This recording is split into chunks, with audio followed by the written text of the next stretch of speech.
Buenas, soy Pedro Barúa. Vamos a compartir la materia de realidad educacional y cultural paraguaya. En, en esta carrera de Ciencia de la Educación, la materia fue introducida cuando se hizo un cambio en la malla curricular para un proceso de acreditación que al final exitosamente concluyó la carrera Ciencia de la Educación de nuestra facultad.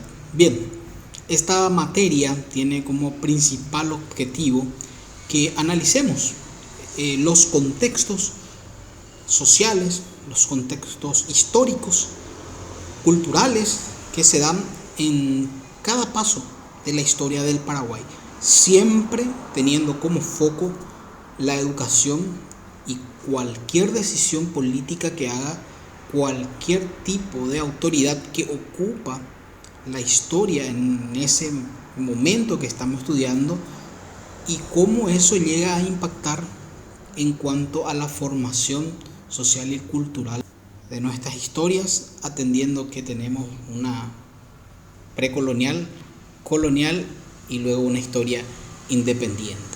Cuando miramos la historia precolonial, es imposible dejar de mirar la historia de los guaraníes.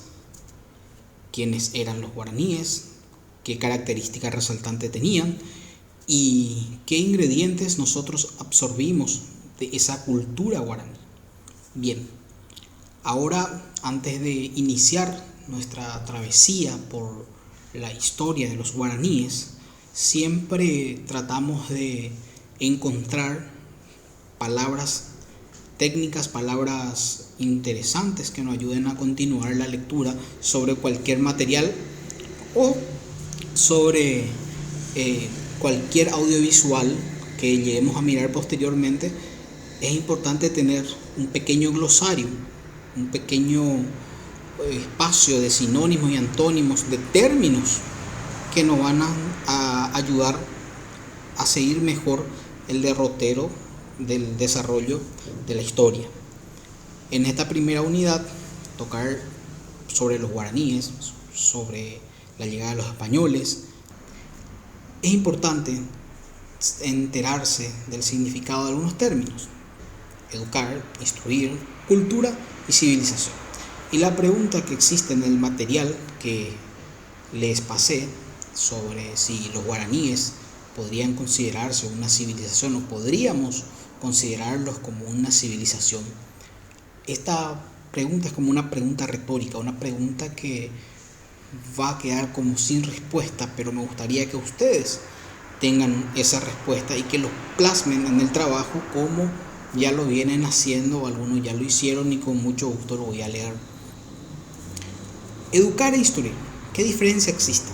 Instruir es ese proceso que hacemos cuando le decimos a alguien cómo se puede destapar un frasco, cuando le decimos a alguien qué procedimiento se puede usar para encender un televisor, una computadora. Son pequeños procesos que informamos a una persona que pueden seguir para llegar a un pequeño objetivo.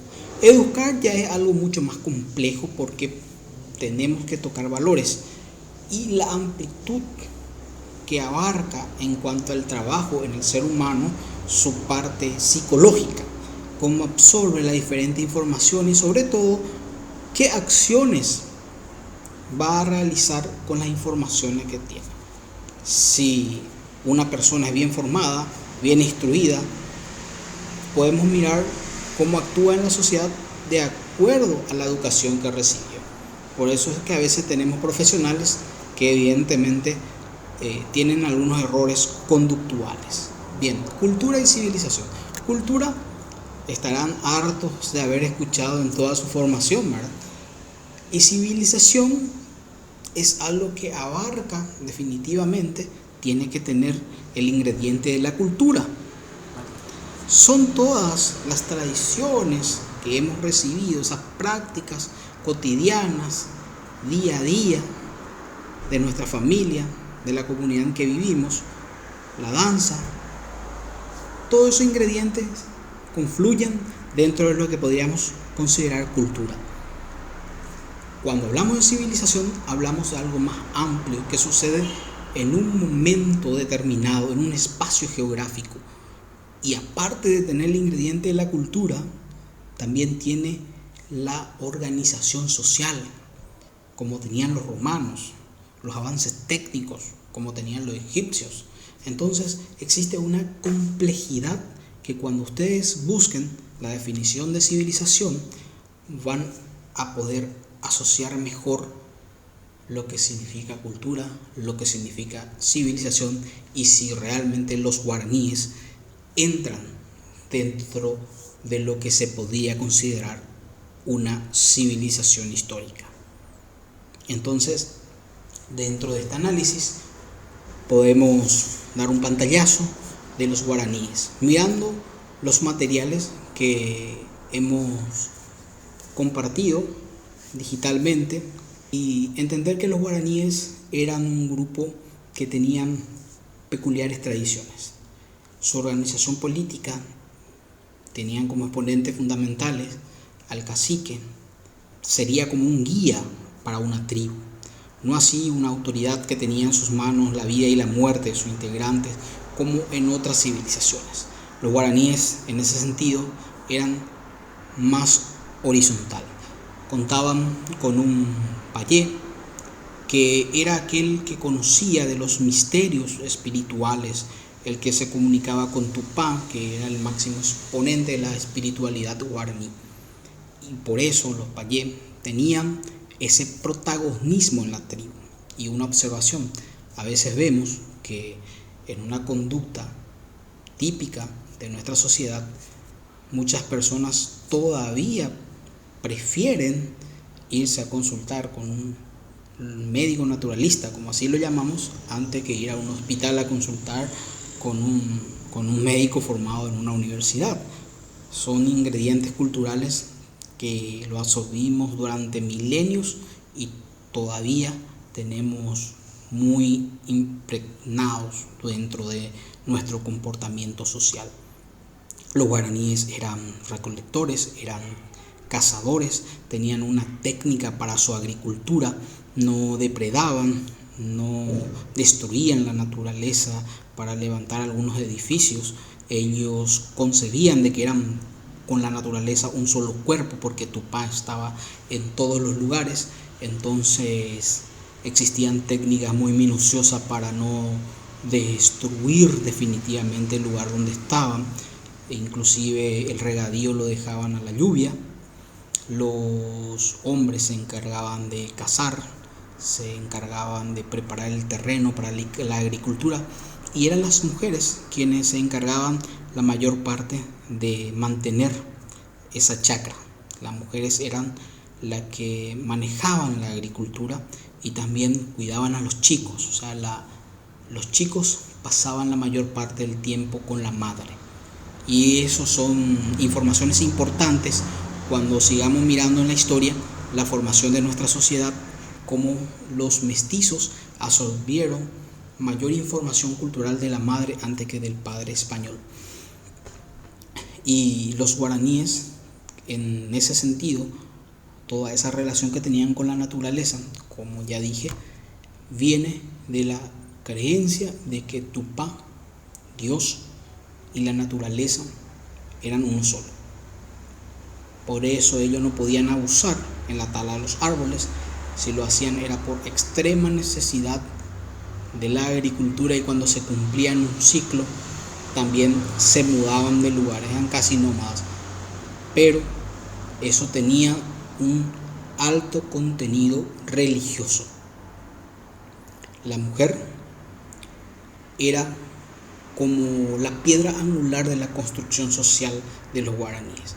Ellas significaban la alianza entre familias, y también significaba que la agricultura, su proceso, estaba en manos de aquellas que, a la par de tener la obligación de cuidar a los hijos, deberían de cultivar todo lo que se consumía y posteriormente cuidarles también y servirle a sus maridos.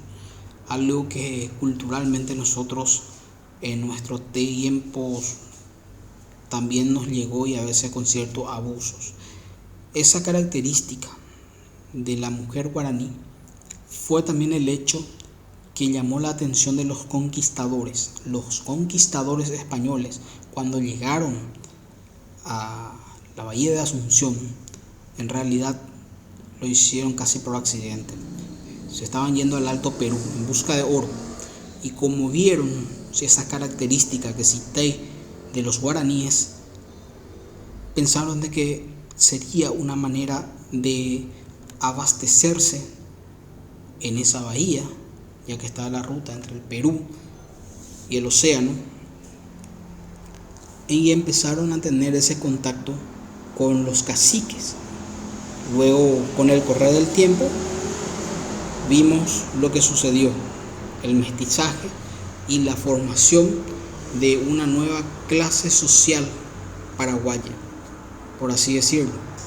Pero ese mestizaje se dio con un poco de violencia, un poco de resistencia, porque en algún momento también los españoles sometieron a las mujeres guaraníes. Eso significó un levantamiento de los hombres guaraníes, como es natural, pero el tiempo hizo que los guaraníes también, mirando que eran invadidos por otras tribus y necesitaban defenderse, vieron que los españoles tenían otras técnicas para la guerra, tenían otros tipos de armamentos, decidieron hacer una alianza, y esa alianza conocemos como cuñadazo.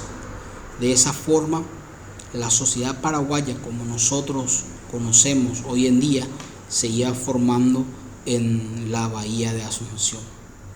Entonces, en esta primera conversación virtual, quiero que tengan muy en cuenta de que cada información que nosotros lleguemos a extraer de cultura, de educación, de formación y de instrucción en la etapa histórica que contiene nuestro país, vamos a entender mejor los hechos que suceden en todos los ámbitos en el día de hoy.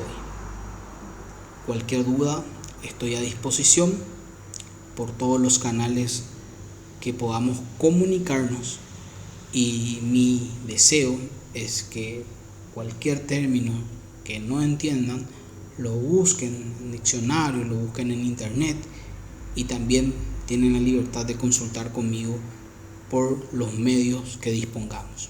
Muchas gracias.